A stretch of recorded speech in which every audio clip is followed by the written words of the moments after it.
porque en tu corazón, Señor Dios, nació el hecho de que saliéramos a predicar el Evangelio y hoy lo podemos hacer libremente, Señor Dios. Pero también sabemos y entendemos las consecuencias. Sabemos y comprendemos que en un futuro tendremos, Señor, persecución hacia la iglesia, Señor, pero nos mantenemos firmes en la promesa de que Cristo vendrá. Y eso es más que suficiente para nosotros. Te pedimos, Señor, que uses esta palabra conforme a tu voluntad en medio de nuestras vidas y que seas tú obrando. Te doy gracias en el nombre de Jesús. Amén y amén. Vamos a abrir la palabra, hermanos, en Romanos capítulo 8. Recuerden que Romanos está después del libro de Hechos. Fíjate que son antes de Apocalipsis y después de Génesis. Y Hechos está después de los 4 evangelios. Que a su vez está después de los 39 libros del Antiguo Testamento. Y a su vez del índice. Y a su vez de la pasta que dice Santa Biblia. ¿Seguro? Romanos capítulo 8 está después del capítulo 7. Y antes del capítulo. Y antes del capítulo 9. Ay, antes del capítulo. Ahí donde queda el capítulo 8. Ahí donde dice capítulo 8. Vamos a leer desde el versículo 1 al 8. Leemos bajo la guianza del Espíritu Santo en el nombre del Padre, el Hijo y el Espíritu Santo. Ahora pues, ninguna condenación hay para los que están en Cristo Jesús, los que andan, los que no andan de la carne, sino del Espíritu. Porque la ley del Espíritu de vida en Cristo Jesús me ha librado de la ley del pecado y de la muerte. Porque lo que era imposible para la ley, por cuanto era débil por la carne, Dios enviando a su Hijo en semejanza de carne de pecado, y a causa del pecado, condenó el pecado en la carne, para que la justicia de la ley se cumpliese en nosotros, que no andamos conforme a la carne, sino conforme al Espíritu. Porque los que son de la carne piensan en las cosas de la carne, pero los que son del Espíritu en las cosas del Espíritu. Porque el ocuparse de la carne es muerte, pero el ocuparse del Espíritu es vida y paz. Por cuanto los designios de la carne son enemistad contra Dios, porque no se sujetan a la ley de Dios, ni tampoco pueden. Y los que viven según la carne no pueden agradar a Dios. Amén. Aquí Pablo prácticamente lo que hace es presentarnos la diferencia entre la gente del mundo y los que somos parte de la iglesia. Los que somos los redimidos, digámoslo de una manera. Nosotros, al ser parte de la iglesia, aquí Pablo nos presenta nuestro debido comportamiento, cómo debemos actuar. Y el capítulo 8 es maravilloso justamente por eso, porque habla acerca de cómo debemos nosotros vivir en el Espíritu. Y es muy interesante cómo él empieza a dar esta explicación. El versículo 1 de este libro dice, de este capítulo dice: ahora pues, ninguna condenación hay para los que están en Cristo Jesús, los que no andan conforme a la carne, sino conforme al Espíritu.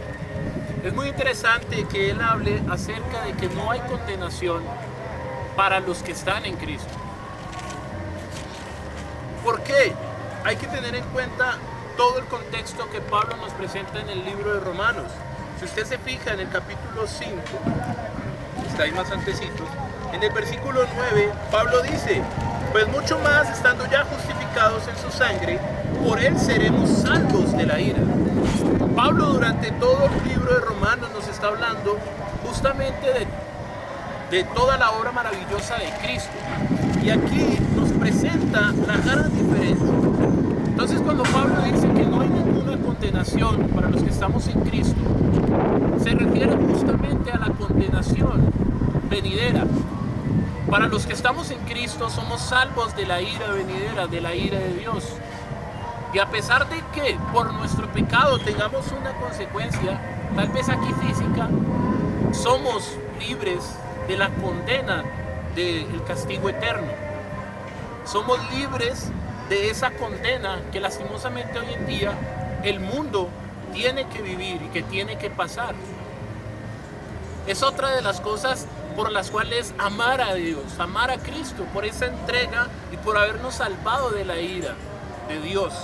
Y es justamente lo que hace Cristo por medio de su obra. Y algo muy interesante que también menciona Pablo en este versículo es que dice los que no andan conforme a la carne.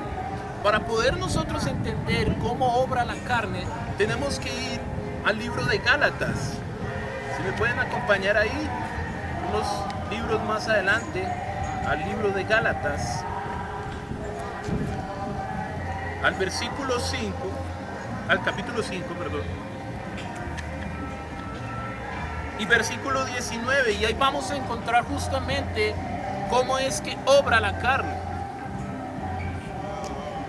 Y aquí Pablo, en el libro de Gálatas, entre el versículo 16 y el versículo hasta el versículo 10 del capítulo 6, nos habla acerca de las obras de la carne y el fruto del Espíritu.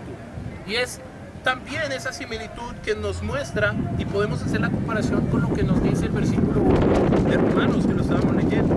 Y dice el versículo 19, y manifiestas son las obras de la carne, que son adulterio, fornicación, inmundicia, lascivia, idolatría, hechicerías, enemistades, pleitos, celos, iras, contiendas, disensiones, herejías, envidias, homicidios, borracheras, orgías y cosas semejantes a estas, acerca de las cuales os amonesto, como ya os he dicho antes, a los que practican tales cosas no heredarán el reino de los cielos.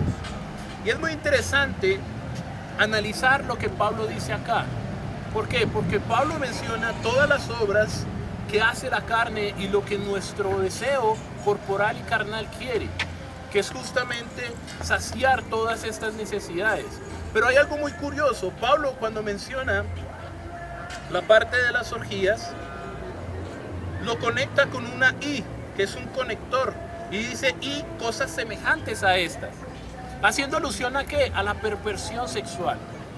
Dentro de esa perversión sexual entra lo que hoy en día conocemos como el homosexualismo, el lesbianismo y todas estas otras transgresiones que también se veía reflejado en la iglesia cuando Pablo escribió a Roma, que dejaron el uso natural de la mujer y se hicieron hombres con hombres. Y es muy interesante que Pablo lo recalque de esa manera y lo aclare también, especialmente a la iglesia de Gálatas. Y nos sirve a nosotros para analizar nuestras vidas. Y tal vez nosotros, digamos, no estamos en adulterio, ni en fornicación, ni en inmundicia, ni lascivia, ni idolatría, hechicerías, ni enemistades. Pero podemos estar en pleitos. A veces nosotros tenemos pleito con el vecino o con el compañero de trabajo. Podemos tener celos, iras, contiendas, disensiones.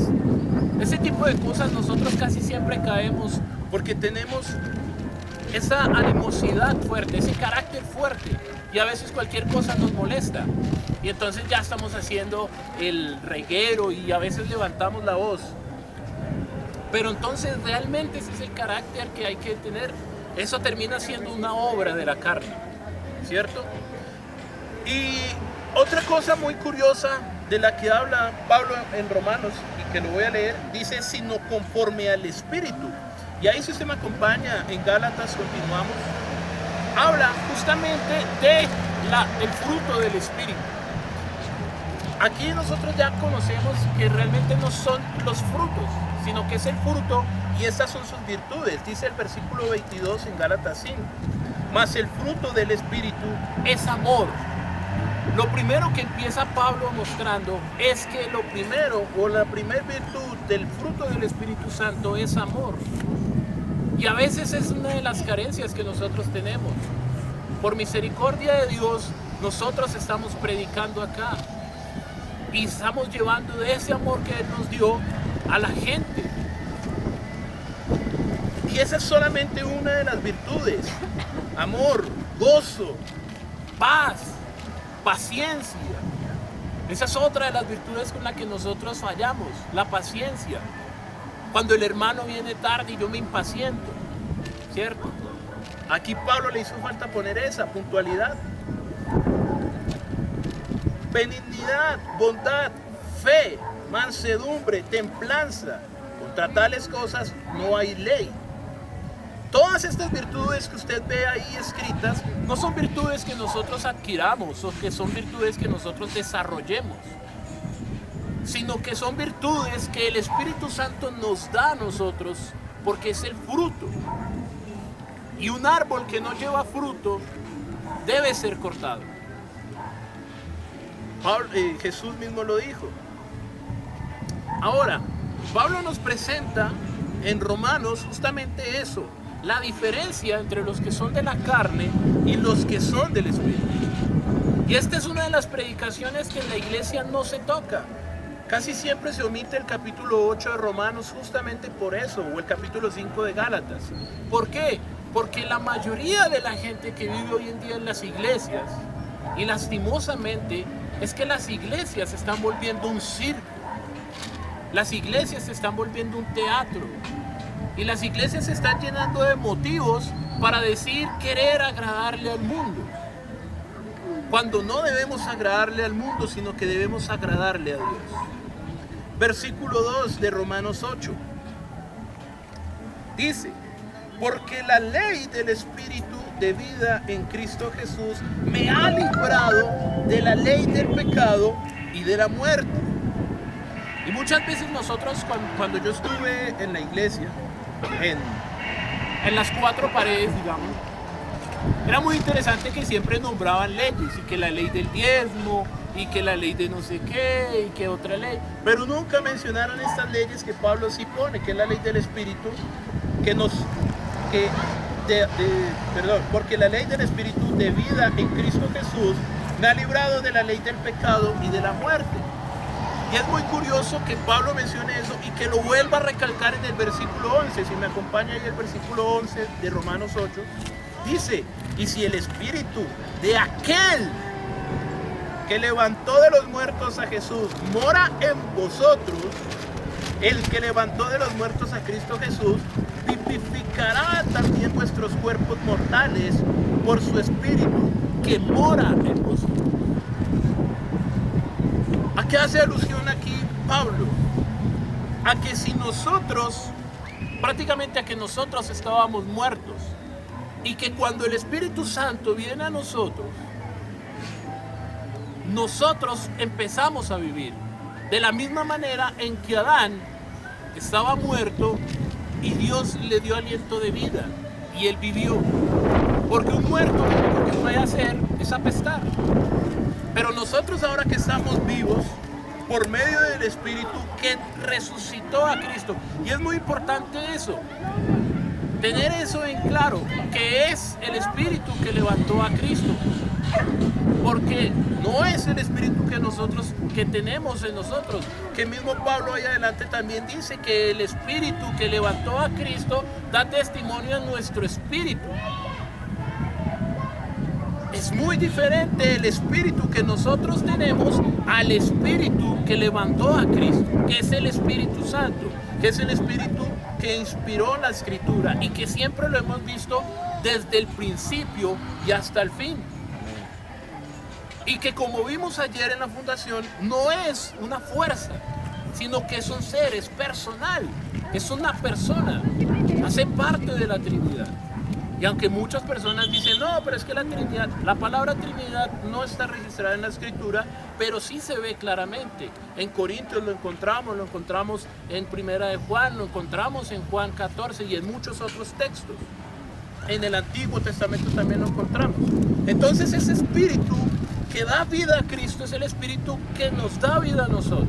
Sin ese Espíritu nosotros estamos en la olleta y estamos muertos. Y creemos que estamos bien, yendo a borracheras, fiestas y demás, cuando realmente estamos en contra de la voluntad de Dios y somos impíos y pecadores. Ahora el versículo 3 dice: porque lo que era imposible para la ley. Aquí Pablo le menciona esta parte, es muy importante porque se la está mencionando a los judíos, porque los judíos vivían bajo la ley moral, ritual y también bajo las tradiciones. Porque lo que era imposible para la ley, ¿qué la ley? ¿Para qué? ¿Qué le era imposible a la ley? Salvarnos. La ley no nos podía salvar a nosotros. La ley era una norma moral, pero no nos podía salvar. Y ese era el error que tenían los judíos en ese momento, que creían que la ley sí los podía salvar, cuando la ley no los podía salvar. Era imposible. Ahora, continúa el verso. Por cuanto era débil por la carne, Dios, enviando a su Hijo en semejanza de carne de pecado, y a causa del pecado, condenó al pecado en la carne. Y aquí debemos revisar varios textos. Vamos a ir ahí atrásito nomás, al capítulo 5, versículo 6. Dice, porque Cristo, cuando aún éramos débiles, a su tiempo murió por los impíos. Que es justamente lo que Pablo está hablando en el capítulo 8. De que la ley era débil en la carne, porque la carne se iba a doblegar a sus deseos por la naturaleza pecaminosa que cargamos. Y siempre se va a ir y se va a inclinar, ¿cierto? Pero hay algo muy interesante. Pablo aquí dice que Dios, enviando a su Hijo en semejanza de carne. Para poder comprender eso, nosotros tenemos que ir. Voy a ir rápidamente yo para que ustedes no se me pierdan. Al capítulo 1 de Juan y el versículo 14 que dice, y aquel verbo, sea Cristo, fue hecho carne y habitó entre nosotros y vimos su gloria, gloria como el del unigénito del Padre, lleno de gracia y de verdad. Esa parte de verdad es del Espíritu, porque el Espíritu es de verdad. Que también lo menciona Juan en la primera carta de Juan, que el Espíritu da testimonio de la verdad porque Él es verdad. Entonces aquí lo que está haciendo referencia es que Cristo vino lleno de gracia y del Espíritu Santo. Venía lleno del Espíritu Santo. Entonces vimos que nació en semejanza de carne, ¿sí? Pero con una gran diferencia. ¿Cuál era la gran diferencia? Que a diferencia de nosotros, Él no pecó.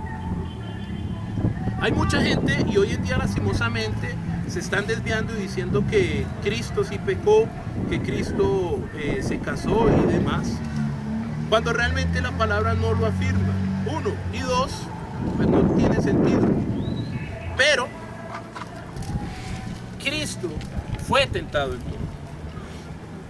Si usted va a Hebreos, capítulo 4, Cristo. Hebreos capítulo 4, versículo 15, dice, porque no tenemos un sumo sacerdote que no pueda compadecerse de nuestras debilidades, sino uno que fue tentado en todo, según nuestra semejanza, pero sin pecado. Esa es la gran diferencia. Él fue tentado en todo, pero Él no pecó. Y no era porque su naturaleza no lo permitiera. Hay una escena muy interesante que está en Mateo capítulo 4, que es la tentación de Jesús en el desierto, que el Espíritu lo lleva al desierto, pasan los 40 días, viene el demonio, viene Satanás, como dice Toño, Ratanás, viene y lo tienta. Pero esa tentación no es para probarle para pecar, sino para demostrar que él no podía pecar. Es para demostrar que él no puede pecar por su divinidad. A pesar de que viene en semejanza de hombre, él no puede pecar. La diferencia de esa escena es que si nos lo dijeran a nosotros, y lo ponía de ejemplo el pastor Carballosa, si nos dicen a nosotros que convirtamos esa piedra en pan, nosotros vamos a estar 1000 años diciendo que se convierta en pan, que se convierta en pan, y no se va a convertir nunca. Pero Cristo, con el solo hecho de pensarlo, con el solo hecho de pensar que esa piedra se convirtiera en pan, se podía convertir, pero fallaría. ¿Por qué? Porque estaría cayendo bajo las artimañas de Satanás. Entonces, la escena del desierto nos demuestra, no que era para ver si Cristo podía pecar, no, nos demuestra que Cristo no podía pecar. Pero aún así, él en semejanza de carne estaba, porque el texto dice antes de que llegue Satanás que Jesús sintió hambre. También Juan registra que Jesús lloró.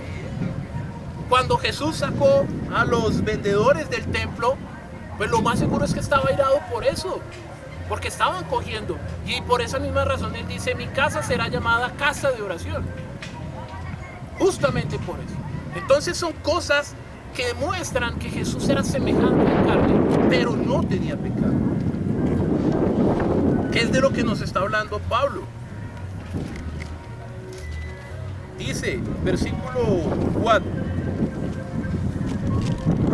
para que la justicia de la ley, esa es la ley justamente del Espíritu que viene hablando Pablo, para que la justicia de la ley se cumpliese en nosotros, que no andamos conforme a la carne, sino conforme al Espíritu. Y nosotros, si quisiéramos, podríamos estar conforme a la carne. Yo fácilmente, ayer estuve cubriendo unos 15 años, fácilmente ayer pude pues haberme tomado mis tragos, porque era trago gratis.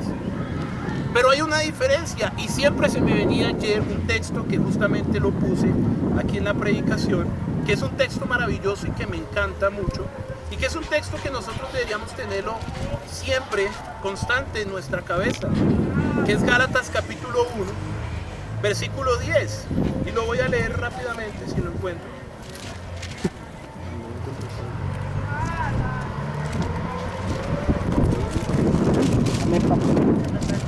Esta Biblia no tiene Gálatas. Gálatas capítulo 1, versículo 10. Por favor. Pues busco ahora el favor de los hombres o el de Dios, o trato de agradar a los hombres. Pues si todavía agradara a los hombres, ¿no sería siervo de Cristo? Exacto. Y justamente ese versículo se me venía ayer. Y yo decía, estoy con gente que está emborrachándose, con gente que está bailando y que mi cuerpo pide movimiento. Pero realmente yo a quién quiero agradar. ¿Busco agradar al hombre o busco el favor de Dios? Si yo buscara agradar al hombre, ya no sería siervo de Dios. Entonces decidí guardar.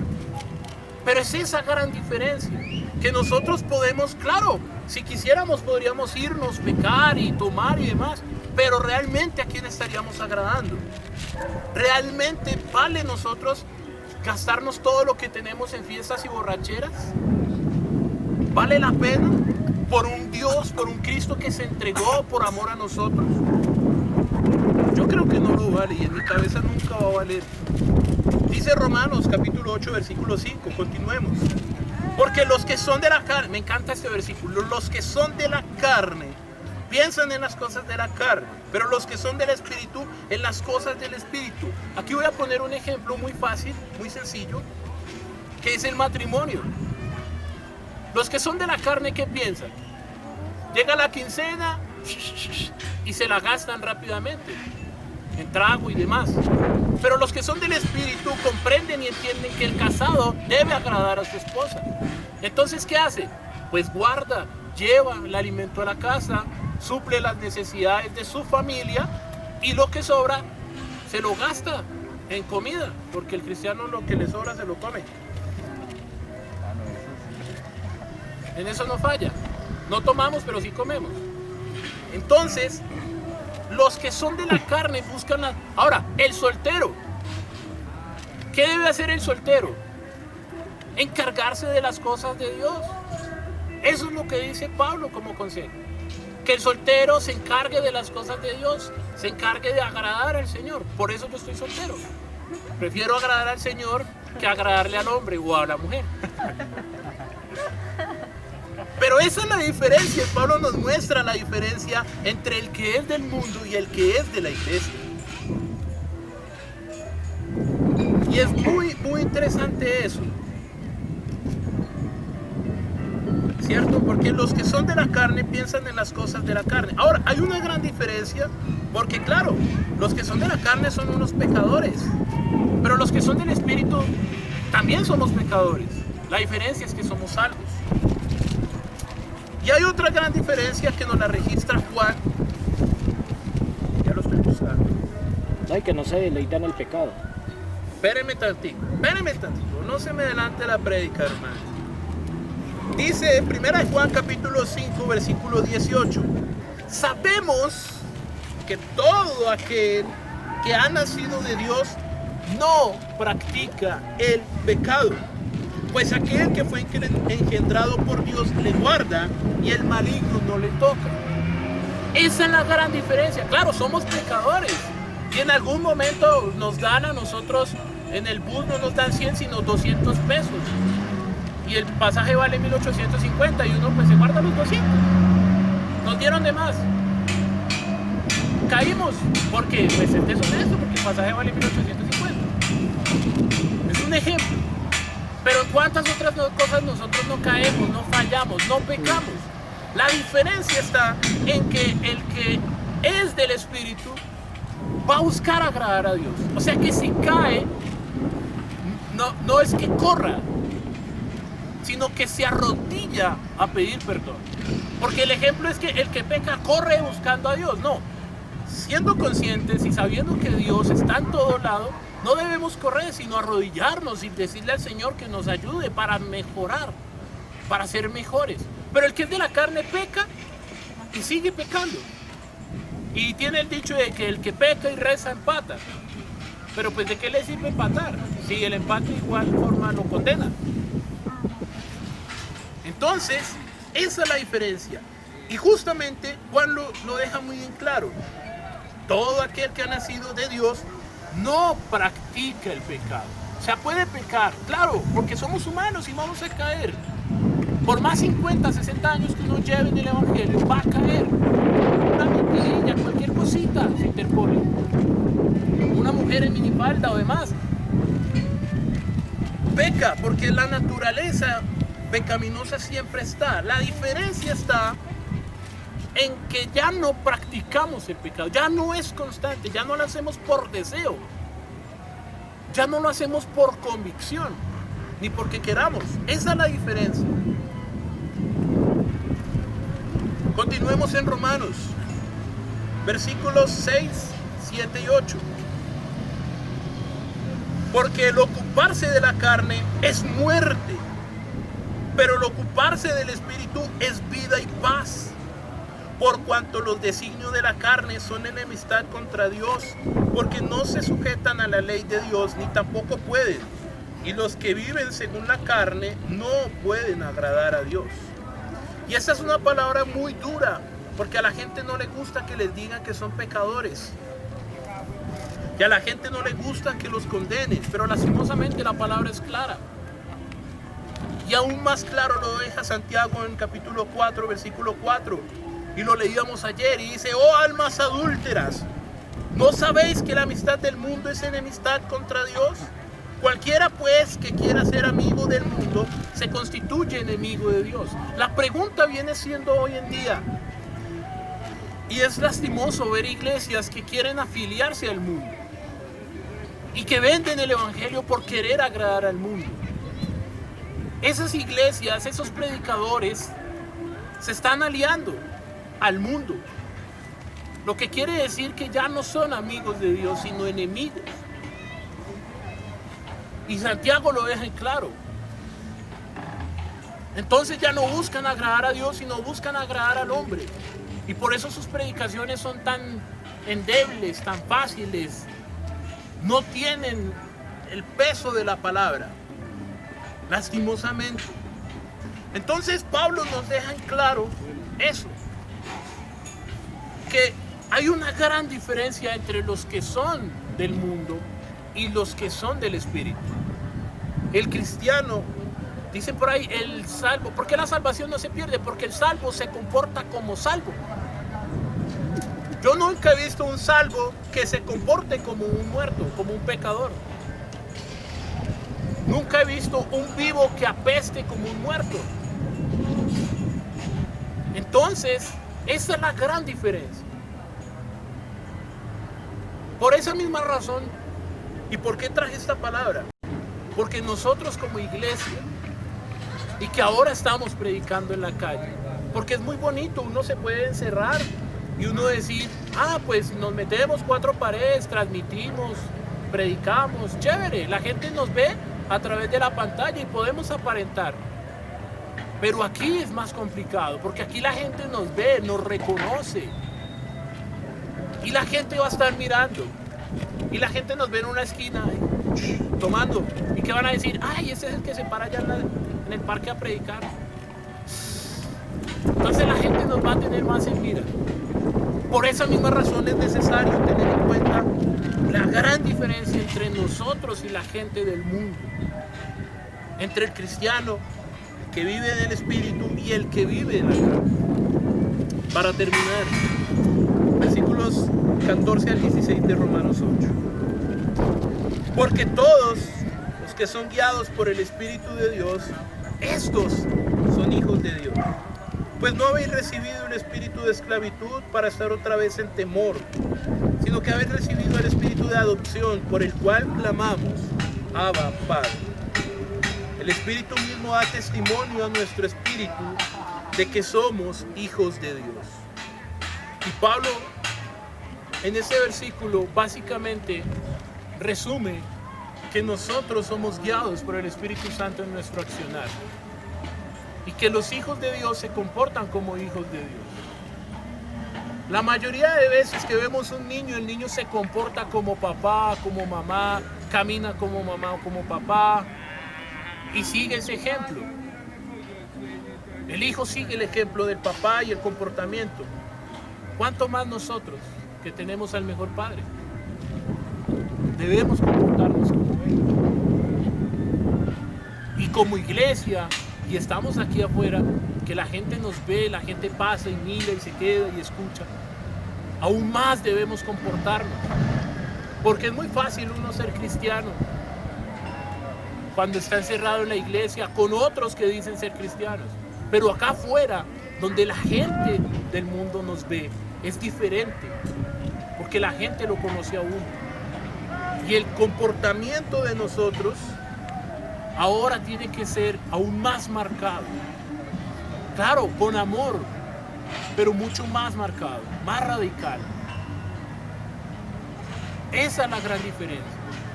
Y claro, nosotros vivimos constantemente con pecadores, porque somos pecadores, pero marcamos una diferencia. Y ahí debemos seguir siendo del Espíritu. Y los hijos de Dios, los que somos hijos de Dios, somos guiados por el Espíritu. Por eso siento que nosotros no estamos aquí por decisión de nosotros, sino que fue el Espíritu Santo que nos trajo. Amén. Y en el corazón de Dios nació que saliéramos a las calles y que ya no hubiera iglesias encerradas, sino que realmente predicáramos el Evangelio. Así que hermanos, vamos a orar y darle gracias al Señor por este espacio y que nos guíe cada vez más a ser del Espíritu.